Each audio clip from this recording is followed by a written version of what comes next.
tell us a bit about yourself.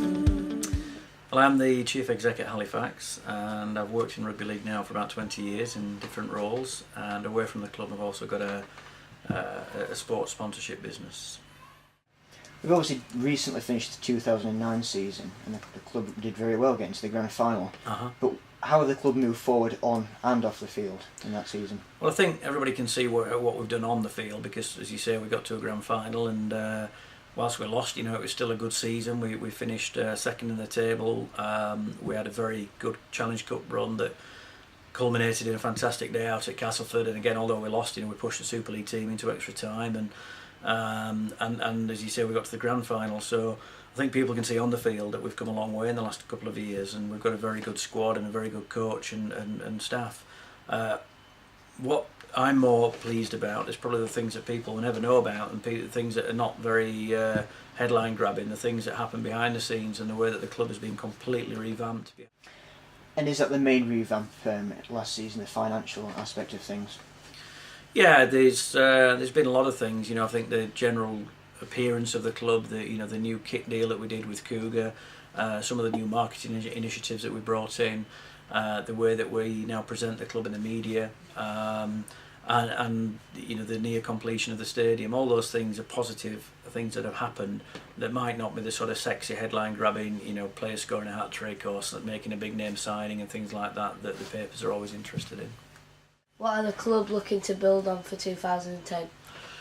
Good question. I think the key for us is that the East Stand will be finished, so we'll be able to build on the fact that we've got a facility there that we've never had before, that new income streams will be opened up to us, so that hopefully means that we can increase our crowds, which is the biggest challenge ahead for us. We've been averaging about 2,400, 2,500 now for the last couple of years, and I'd really like to get to 3,000 as an average. That's our target, and that's our biggest challenge in the next 12 months. And how are the club going to do that? Well, I think the opening of the new stand will help us do that, because we'll be able to give good facilities to people. In this modern day and age now, people want to come to good, clean stadia that's got good toilet facilities, good food outlets, and everything else. And the East Stand will offer that to us. I think any club that opens a new stand, you automatically see an increase in numbers, because people just want to be part of what's happening. So if you look at Warrington, their crowds nearly doubled when they moved to their new stadium. Similarly, Hull KR opened a new stand and their crowds went up. And so I think we'll get some extra interest because of the improved facilities. But also we're ramping up our marketing operation, and we're looking at ways that we can go out into the community more and talk to people, be more proactive in the marketing of the club. So those things combined, hopefully, and together with a winning team on the field, we'll hopefully be able to push the crowds up. How important is the community side of things at the club? It's very important. We've got 6 players now who work on our community scheme, going out to schools, not only coaching rugby, but talking to school about healthy eating and nutrition, exercise and why it's important, and so on. We've got, as well as the players, we have a girl who goes out teaching dance and aerobics and so on to those people at school. The lads might be interested in rugby, but some of the girls want to talk about cheerleading. So it's a very wide range and all-encompassing role. Looking towards Super League, what do the club need to strengthen to our bid? Well, I think the main criteria, we tick the box on average crowds, we're okay with. Turnover, we're okay with. The facilities, we're now okay with. What we need to do is improve our administration side of things, which is what we're working on at the moment. We're looking at bringing in 1 or 2 new people into the office and doing things better in the office than we have been doing. And then the other main thing is introducing an under-18s and under-20s team, so that at the moment we've got a scholarship for under-16s, and we've got a first team for the other end of the scale with nothing in between. So we need to create a pathway so that the under-16s players can then progress into an under-18s team and then into an under-20s. So over a 2 or 3 year period, we've got lots of good young players coming through. And should Halifax get the tick from the RFL to get into Super League, how can we make that transition from part-time to full-time effectively?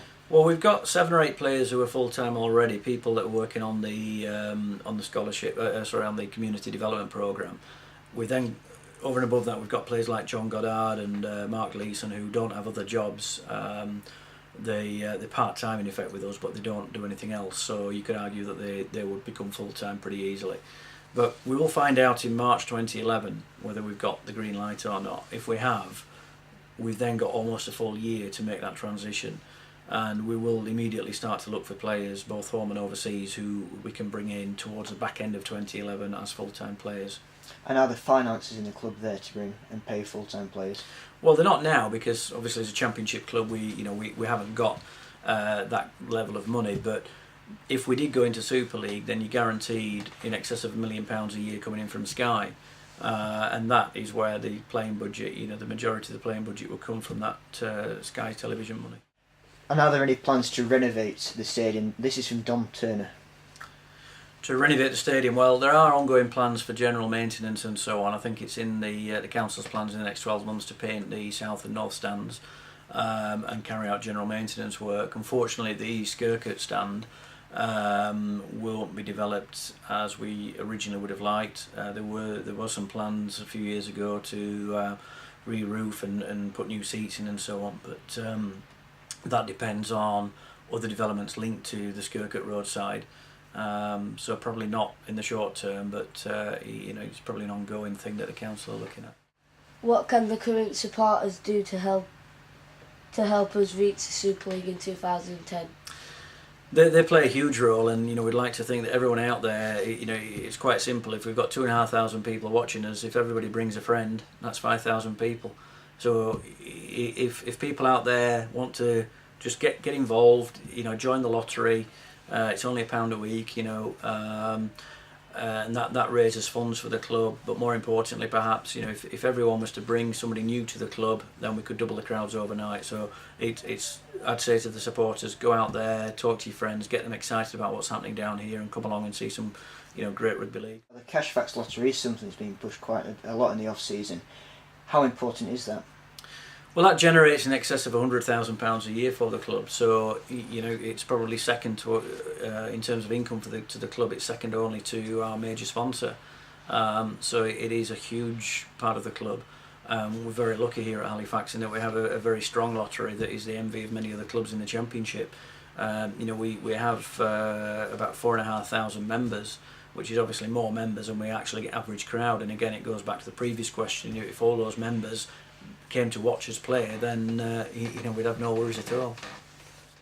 It's been announced today that Howard Posner and Ian Crode will be returned to the club. Mm-hmm. How's this going to benefit us?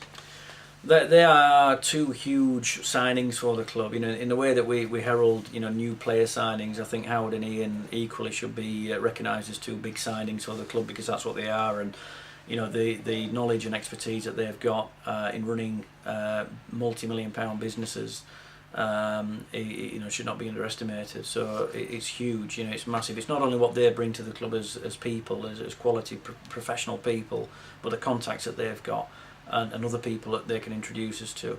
And the more we can widen that network and attract quality people into the club, the better.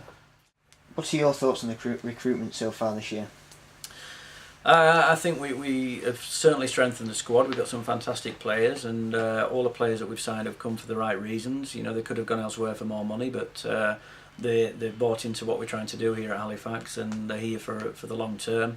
I think we've got some very exciting players that I can't wait to see wearing the blue and white. I think Stanley Jean and Mikhaili Azu, Luke Brannigan, wonderful players that will give the squad a better balance perhaps than we had last year. And finally, to wrap up, have you got any messages for the Halifax fans out there? Yeah, simply come down and support us, whether you're a fan or not at the moment. There's a lot of good things happening here at Halifax. This club is going places. We're in a very strong position to move forward and build on the success that we had last year. And I think we're going to have some cracking afternoons down here at the Shea, hopefully playing out in front of bigger crowds from great facilities. And I just say to everybody, if you like your sport, even if it's not rugby league, come down and give us a try, because I think you'll be impressed with what we're doing down here.